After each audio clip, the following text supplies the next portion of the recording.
যেখানে চেয়ার পেতে দিবে সেখানে যাই বসতে হবে, না দূরত্ব আসবে না ওনার কাছে, দূরত্ব বন্ধ হয়ে গেছে। এই সমস্ত অযৌক্তিক কথাবার্তা। তাকে আপনি সব জায়গায় আইনে তারপরে তাকে দূরত পাঠাবেন নাকি? তাহলে আপনি কেমন একটা বেয়াদব উম্মত হইলেন, চিন্তা করেন তো।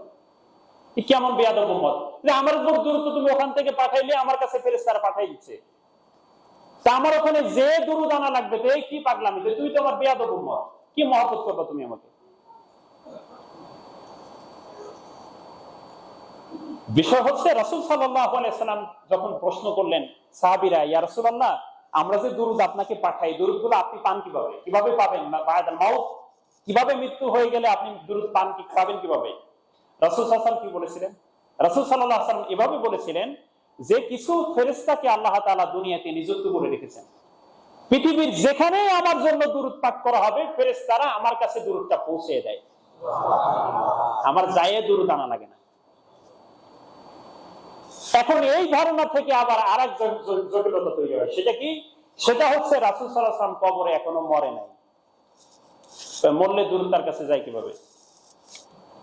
আমি কিন্তু একের পর এক ভেঙে দিচ্ছি, যুক্তির পরে যুক্তি, সেটাও ভেঙে দিচ্ছি। এখন প্রশ্ন আসে যে তাহলে রাসূল সাল্লাল্লাহু আলাইহি ওয়াসাল্লাম কবরে জীবিত, না হলে দুরূদ যে আমরা পাঠাই সে দুরূদ উনি পাই কিভাবে? মরা মানুষের জন্য দুরূদ পাঠাই তো লাভ নেই।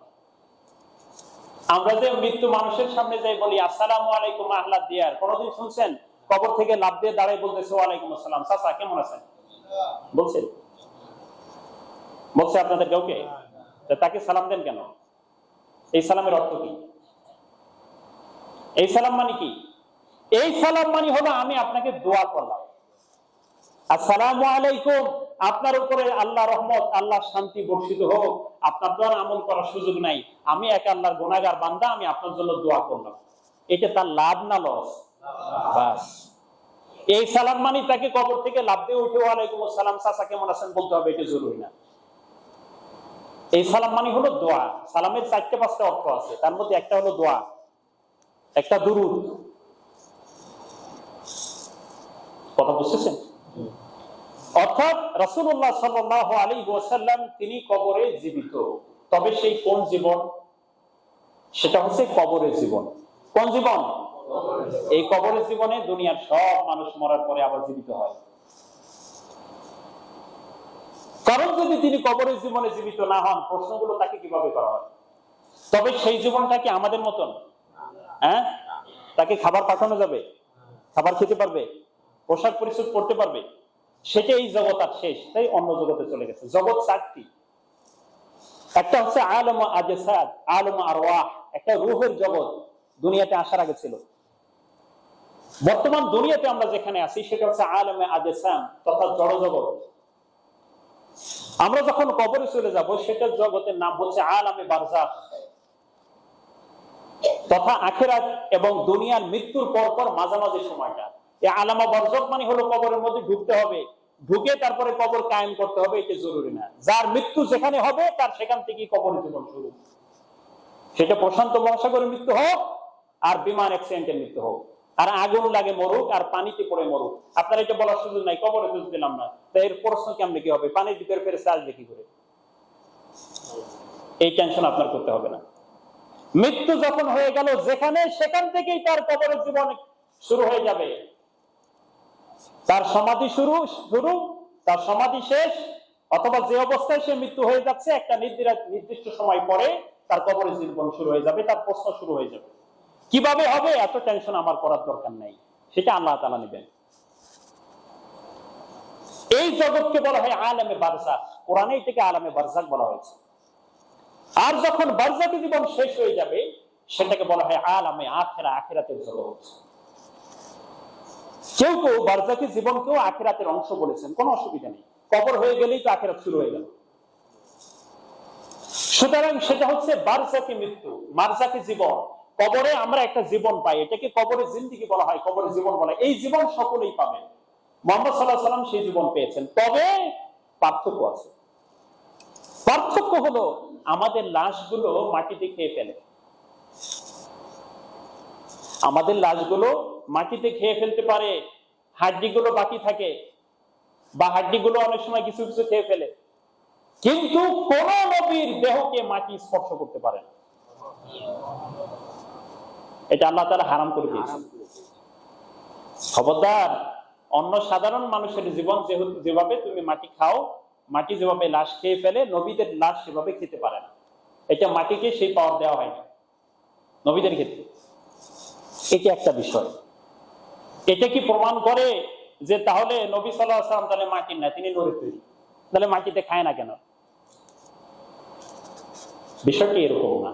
এটা নবীদের ক্ষেত্রে খাস। কেন? এটা তো নবী সাল্লাল্লাহু আলাইহি ওয়াসাল্লামকে যারা পৃথিবীতে মহব্বত করেন, ভালোবাসেন, তার সুন্নাতকে মেনে নেন, তার যারা আল্লাহর ওলি, তার বিধানকে বাস্তবায়ন করবার ক্ষেত্রে তাদের কবরেও কিন্তু অনেক ভালো অবস্থা হয়। বিশ্বাস করেন? জাবের ইবনে আব্দুল্লাহ রাদিয়াল্লাহু তাআলা আনহু এবং হুযায়ফা ইবনে ইয়ামান রাদিয়াল্লাহু তাআলা আনহু, তাদের কবর, তাদের শহীদ হয়ে মৃত্যু হয়ে যাওয়ার বহু বছর পরেও তাদের শরীরে কুদাল দিয়ে কোপ দেওয়ার মাধ্যমে তার শরীর থেকে তাজা রক্ত পাওয়া গেছে। আজকেও যদি আপনি রাসূলকে মেনে নিতে পারেন, রাসূলকে মহব্বত যথার্থ করতে পারেন, রাসূলের সুন্নাতকে যথার্থই মেনে নিতে পারেন, ইনশাআল্লাহ ইনশাআল্লাহ আপনার কবরের জিন্দেগিটাও অন্য সাধারণ মানুষের মতো হবে না, ব্যতিক্রম হবে। বিশ্বাস করেন? বিশ্বাস করতে হবে। তাহলে বোঝা গেল যে আসলে নবী সাল্লাল্লাহু আলাইহি ওয়াসাল্লাম কবরের ভিতরে তিনি আখিরাতের জিন্দেগি পেয়েছেন এবং তার কাছে দুরূদ পাঠিয়ে দেওয়া হয়, তিনি দুরূদ পান। কথা বুঝতেছেন? আচ্ছা, তারপরে সর্বশেষ যে বিষয় সেটা হলো যে তিনি ওই যে এটার সাথেই জড়িত যে তিনি আসলে তিনি চিরঞ্জীব নন। চিরঞ্জীব কে?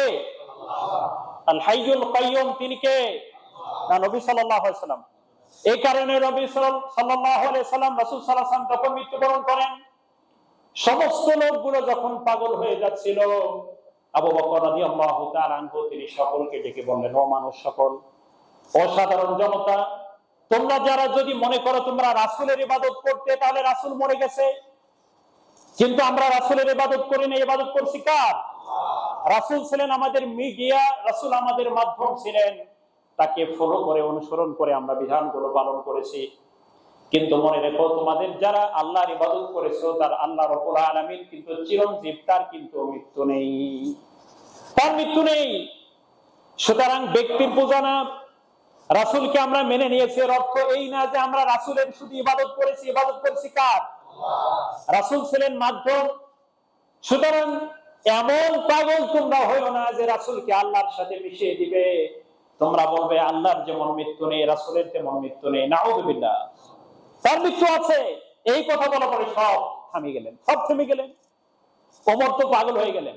ওমর বললেন, মুসা আলাইহিস সালাম যেভাবে 40 রাতের জন্য আল্লাহর কাছে চলে গিয়েছিলেন, আমাদের নবী মুহাম্মদ সাল্লাল্লাহু আলাইহি ওয়াসাল্লাম এরকম 40-50 রাতের জন্য আল্লাহর কাছে গেছে, আবার আসবে, ব্যাক করবে। আবু বকর বললেন, ওমা মুহাম্মাদুন ইল্লা রাসূল কাদ খালাত মিন ক্বাবলিহির রাসূল। মুহাম্মদ সাল্লাল্লাহু আলাইহি ওয়াসাল্লাম রাসূল ছাড়া তো কিছুই নন, তার আগে অনেক রাসূল চলে গিয়েছেন। আফা ইম্মাতা আও কুতিলান ক্বালাবতুম আলা আকাবিকুম, তিনি যদি মরে যান অথবা তিনি যদি নিহত হন, তাহলে তোমরা কি আবার আগের ধর্মের দিকে ফিরে যাবে? এরকম পাগল হইও না। অর্থাৎ তিনি মারা গেছেন, দুনিয়ার জীবনের পরিসমাপ্তি, তার শেষ। এখন যে জীবনটি পেয়েছেন সেটা হলো বারজাখী জীবন। কথা কি ক্লিয়ার হয়েছে সবার কাছে? এই জন্য এই বিষয়গুলো আমরা আপনাদের কাছে স্পষ্ট করলাম, যেন আমাদের এই ভুল ধারণাগুলো দূর হয়ে যায়। পাগলামি করবার দরকার নেই, আসলে অযথাই বাড়াবাড়ি করার মধ্যে কোনো কল্যাণ নেই। তাই আমরা রাসূলুল্লাহ সাল্লাল্লাহু আলাইহি ওয়াসাল্লাম সর্বশেষ কথা, মূল 3টি পয়েন্ট। এখন রাসূল সাল্লাল্লাহু আলাইহি ওয়াসাল্লাম তার ব্যাপারে আমাদের তাহলে মৌলিক কি দায়িত্ব এসে বর্তায়, একটু খেয়াল করতে হবে। প্রথম দায়িত্ব যেটা এসে বর্তায় সেটা হচ্ছে আমরা রাসূল সাল্লাল্লাহু আলাইহি ওয়াসাল্লামের উপরে ঈমান আনবো। কি আনবো? তিনি সর্বশেষ নবী, আল্লাহর বান্দা এবং তার রাসূল, তারপরে আর কোন নবী আসবেন না, তিনি সব জগতের জন্য তিনি নবী। কিয়ামত পর্যন্ত ইসলাম শরীয়তে নতুন কিছু যোগ হওয়ার আর কোনো সম্ভাবনা নেই। আল্লাহ তার মাধ্যমে এই দরজা বন্ধ করে দিয়েছেন। নতুন আর কিছু আসবে না পৃথিবীতে, আসমান থেকে কিছু আর ওহী হিসেবে আসবে না। যা তিনি দিয়ে গেছেন এটা কমপ্লিট। এটাকে ফলো করলে, অনুসরণ করলেই আমাদের দুনিয়া আখিরাতের মুক্তি নিশ্চিত। এই বিশ্বাস আমাদের রাখতে হবে। অর্থাৎ গোলাম আহমদ কাদিয়ানী বা আহমদিয়া মুসলিম জামাতের মতন এইটা মনে করার কারণ নাই যে নবুয়ত শেষ হয়ে গেছে, রিসালাত এখনো আছে, অথবা রিসালাত শেষ হয়ে গেছে, নবুয়ত এখনো আছে। অর্থাৎ কোরআনকে বিকৃত করে মানুষের সামনে উপস্থাপন করা। আল্লাহ আমাদের সকলকে হেদায়েত নসিব করুন। এরকম পাগলামি তারা করছে, আল্লাহ তাআলা তাদেরকে হেদায়েত দিন। এবং তারা কোনোভাবেই একজন ব্যক্তি মুহাম্মদ সাল্লাল্লাহু আলাইহি ওয়াসাল্লামের শরীয়তকে অপূর্ণাঙ্গ মনে করে অথবা তাকে শেষ নবী মনে না করলে তার ঈমান থাকবে? ঈমান থাকবে। এই সমস্ত এগুলো আমরা বিশ্বাস করি না। তাহলে এক নম্বর হচ্ছে তিনি পরিপূর্ণ নবী, তিনি পূর্ণাঙ্গ শরীয়ত নিয়ে এসেছেন এবং তিনি যা এনেছেন সেটার মধ্যেই আমাদের কল্যাণ, এর বাইরে আমাদের কোনো কল্যাণ নেই। দুই নাম্বার, দ্বিতীয় হচ্ছে তাকে ভালোবাসতে হবে। কি করতে হবে? লা ইউমিনু আহাদুকুম হাত্তা আকুনা আহাব্বা ইলাইহি মিন ওয়ালিদিহি ওয়া ওয়ালাদিহি ওয়ান নাসি আজমাইন। রাসূলুল্লাহ সাল্লাল্লাহু আলাইহি ওয়াসাল্লাম বললেন, তোমাদের কোন ব্যক্তি ততক্ষণ মুমিন হতে পারবে না যতক্ষণ না আমি তার থেকে, তার পিতামাতা থেকে, সমস্ত মানুষ থেকে আমি নবী মুহাম্মদ সাল্লাল্লাহু আলাইহি ওয়াসাল্লাম তার কাছে প্রিয় না হব। মহব্বত না করলে তো হবে না, ভালোবাসতে হবে, অবশ্যই ভালোবাসতে হবে। মুহাব্বতুর রাসূলিল্লাহ ফরজ। আপনি যাকে অনুসরণ করবেন তাকে ভালো না বাসলে তার সুন্নাত আপনার মজা লাগবে? ভালো লাগবে? আপনি কাউকে ভালোই যদি না বাসেন, মন থেকে রিসিভ না করেন, তার কথা আপনার শুনতে মন চাইবে? এটা দুনিয়াতেই তো মন চায় না। সুতরাং দ্বিতীয় দায়িত্ব হলো তাকে মহব্বত করতে হবে, ভালোবাসতে হবে। তৃতীয় হলো তাকে অনুসরণ করতে হবে। তৃতীয় কি? অনুসরণ করতে হবে। তিনি যে কাজগুলো করতে বলেছেন করতে হবে, যে কাজগুলো থেকে নিষেধ করেছেন এগুলো থেকে আমাদেরকে বিরত থাকতে হবে। এ নিয়ে অনেক কথা আছে, সামনে ধাপে ধাপে বলবো। তা আসুন আমরা রাসূল সাল্লাল্লাহু আলাইহি সাল্লাম সম্পর্কে জানবার জন্য আমরা চেষ্টা করি। এখন যদি প্রশ্ন করি যে গোটা অন্তত পক্ষে একটা রাসূল সাল্লাল্লাহু আলাইহি ওয়াসাল্লামের জীবনে পড়েছেন এমন সংখ্যা কি এখানে আছে? দেখি হাত তোলেন, দেখি কার কার আছে। রাসূল সাল্লাল্লাহু আলাইহি ওয়াসাল্লামের অন্তত একটা জীবনী পড়েছেন ভালো করে, যে কোনো একটা জীবনী। চিন্তা করেন, অবস্থা দেখেন মুসলমানদের, হাত নামান। তারপরে আমরা বললে বলতে যে হুজুর কে বলছে মহব্বত করি না, মানে আপনি আপনার কি কাইতে দেখাবো ভিতরে?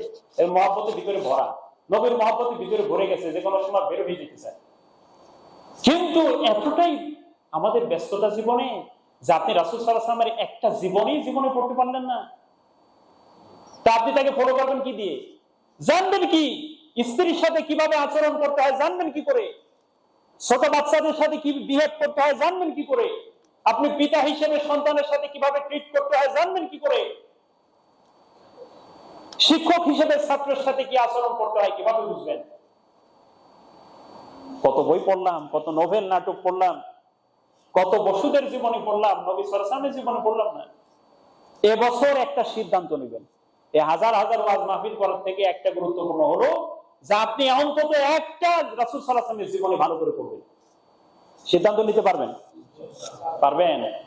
ছোট্ট ছোট্ট বই পাওয়া যায়, নির্ভরযোগ্য অনেক বই পুস্তক আছে, একটা পড়েন, যে কোনো একটা পড়ুন, জেনে নিন রাসূল সাল্লাল্লাহু আলাইহি ওয়াসাল্লাম সম্পর্কে জানেন। যদি আপনি পড়তে না পারেন তাহলে আপনি যিনি জানেন তার থেকে জানেন। এখন বলবেন জীবনী পড়ার দরকার নেই, জীবনী পড়ার দরকার নেই, আপনি হাদিস পড়ে জানতে চান। হাদিসে তো আপনি ধারাবাহিক যে বর্ণনা এগুলো আপনি পাবেন না, মজা পাবেন না, নিরস লাগবে। আর রাহিকুল মাকতুম আছে, সফিয়া রহমান মুবারকপুরি, পড়তে পারেন। সিরাত মুস্তাফা সাল্লাল্লাহু আলাইহি ওয়াসাল্লাম আছে, ইদ্রিস কান্দলবির পড়তে পারেন। মানবতার বন্ধু মুহাম্মদ সাল্লাল্লাহু আলাইহি ওয়াসাল্লাম আছে, নঈম সিদ্দিকীর পড়তে পারেন। যেটা ভালো লাগে পড়েন। কিন্তু একটা জীবনে আপনি পড়তে পারলেন না, আপনি গোটা লাইফ কাটাই দিলেন, এরপর বললেন আপনি রাসূলকে মহব্বত করেন, ভালোবাসেন। একটু আকলের কাছে একটু প্রশ্ন করেন। এতটা শিক্ষা আল্লাহ আপনাকে দিলেন আর আপনি তার নবীর জীবনে একটু জানলেন না, এত মহব্বত আপনি করবেন, মহব্বত করবেন কি দিয়ে? মহব্বত তো সেটাই যেটা আমার বন্ধু করে আমি সেটাই করবো, তাকেই তো মহব্বত বলে। কথা বলেন ঠিক কিনা? এটা মহব্বত নয় কি? আপনি যারা ভালোবাসেন সে যেরকম পোশাক পরে আপনার এরকম করতে মনে চায়, এটা কি ভালোবাসা নয়? তিনি যেভাবে দাঁত মেসওয়াক করেন আপনি সেভাবে করতে চাইবেন, তিনি যেভাবে খাবার খান আপনি সেভাবে খাবেন, তিনি যেভাবে পানির গ্লাস দিয়ে পানি পান করেন আপনি সেভাবে পান করবেন। এটা কি ভালোবাসার নমুনা নয়?